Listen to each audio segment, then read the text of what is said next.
का जयकारा लगाएंगे। भारत माता की, भारत माता की, इनकलाब, इनकलाब, वंदे वंदे। सबसे पहले मेरठ की क्रांतिकारी धरती को मैं नमन करता हूं। मंच पे बैठे हुए खाप पंचायतों के सभी नेतागण और अन्य सभी नेतागण और महानुभावों को मैं नमन करता हूं।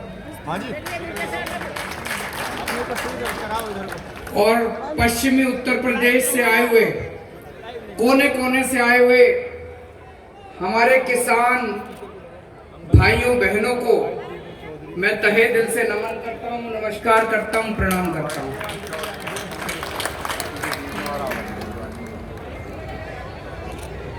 दोस्तों, आज अपने देश का किसान बहुत ज्यादा पीड़ा में है। आज हमारे देश का किसान बहुत ज्यादा दुखी है। 3 महीने से ज्यादा हो गए, 95 दिन हो गए। 95 दिनों से कड़कती ठंड में,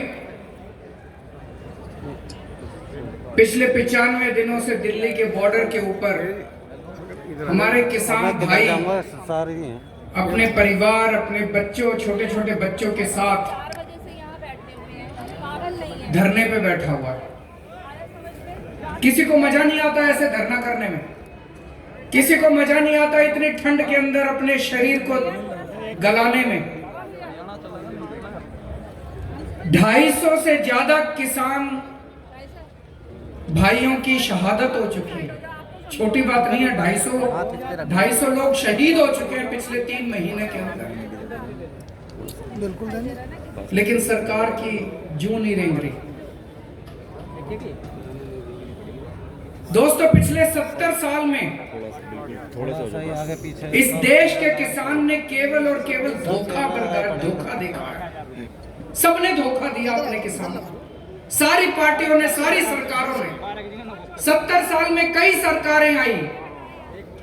70 साल में इस देश के लोगों ने लगभग हर पार्टी को सरकार बनाने का मौका दिया, लेकिन सभी पार्टियों की सरकारों ने धोखा दिया किसानों को। किसान कहता है, किसान क्या मांग रहा है पिछले 70 साल से? वो कहता है जी मेरी फसल का सही दाम दे दो। यही तो मांग रहा है भाई साहब, मेरी फसल का सही दाम दे दो। 70 साल हो गए मांगते मांगते।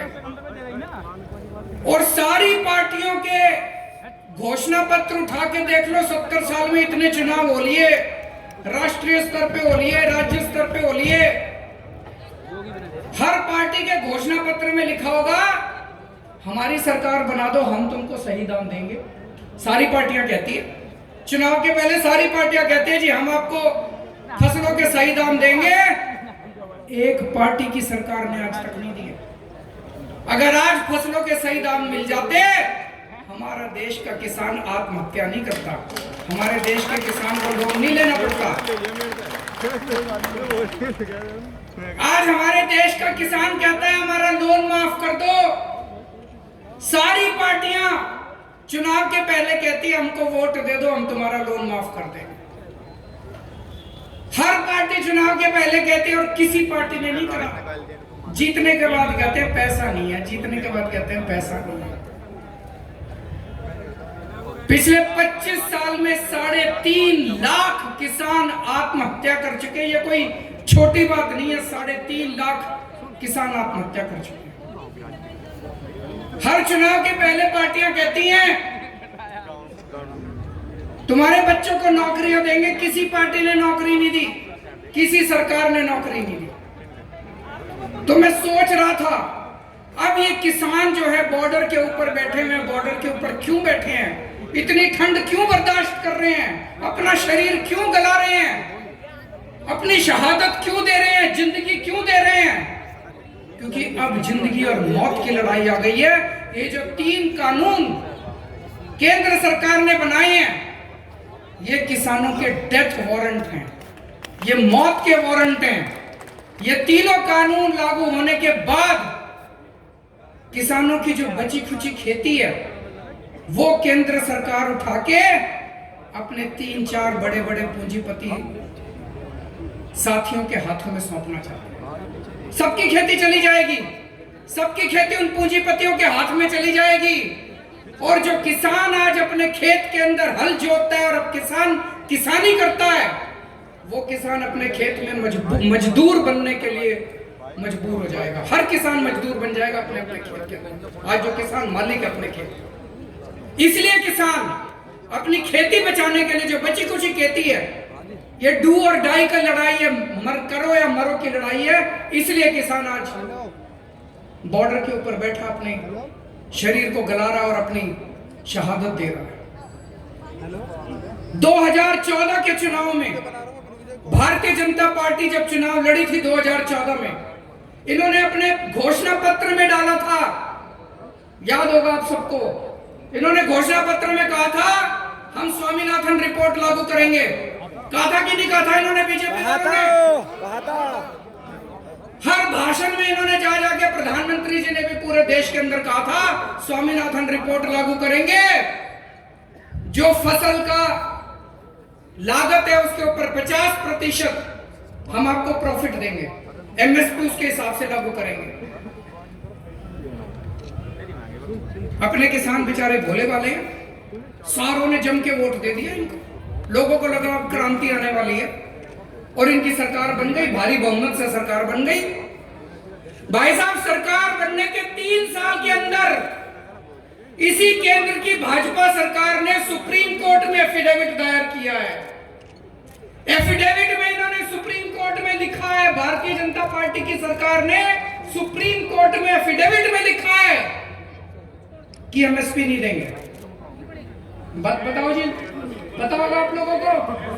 आज मैं लाना भूल गया, आपको दिखा देता केंद्र सरकार का, भारतीय जनता पार्टी का एफिडेविट सुप्रीम कोर्ट के अंदर। 3 साल 2014 में सरकार बनाने के 3 साल के अंदर इन्होंने सुप्रीम कोर्ट में लिख के दे दिया एमएसपी लागू नहीं करेंगे। ये तो धोखा हो गया जी, ये तो पीठ में छुरा घोंप दिया, झूठ बोल के वोट ले लिए किसानों के।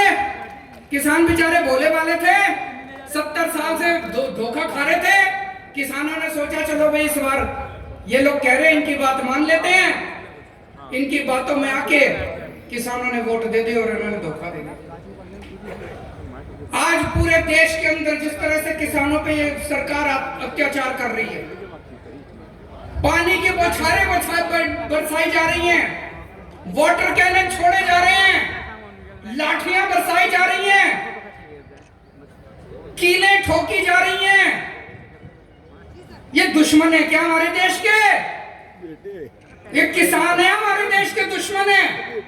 ऐसे तो कोई दुश्मन के साथ नहीं करता, ऐसे तो अंग्रेजों ने नहीं करा था हमारे किसानों के साथ। जब अंग्रेज थे, अंग्रेजों ने भी इतने जुल्म नहीं करे थे। उठा के देख लो इतिहास के अंदर, जब अंग्रेज आते थे अपना वसूल करने के लिए अपना लगान, ऐसे इतने अत्याचार तो उन्होंने अंग्रेजों ने नहीं करे थे। कीले ठोकने का काम तो अंग्रेजों ने नहीं करा था, तुमने तो अंग्रेजों को भी पीछे छोड़ दिया। और अब ये हमारे किसानों पे झूठे मुकदमे कर रहे हैं। ये लाल किले का पूरा कांड इन्होंने खुद कराया कि नहीं कराया?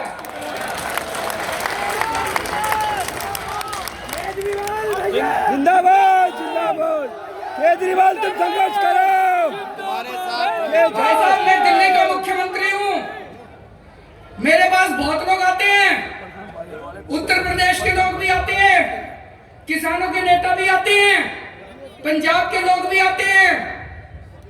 सबने मेरे को आके कहा जी, उस दिन उन्होंने जानबूझ के रास्ता दे रहे थे, बोले हमको तो दिल्ली का रास्ता नहीं आता था। वो खड़े थे और कह रहे थे इधर से जाओ, इधर से जाओ, इधर से जाओ, जानबूझ के अगर भेज रहे थे। और जिन्होंने झंडे फहराए वो इनके अपने कार्यकर्ता थे। कुछ भी हो सकता है, हमारा किसान अपनी जान दे सकता है, हमारा किसान देशद्रोही नहीं हो सकता।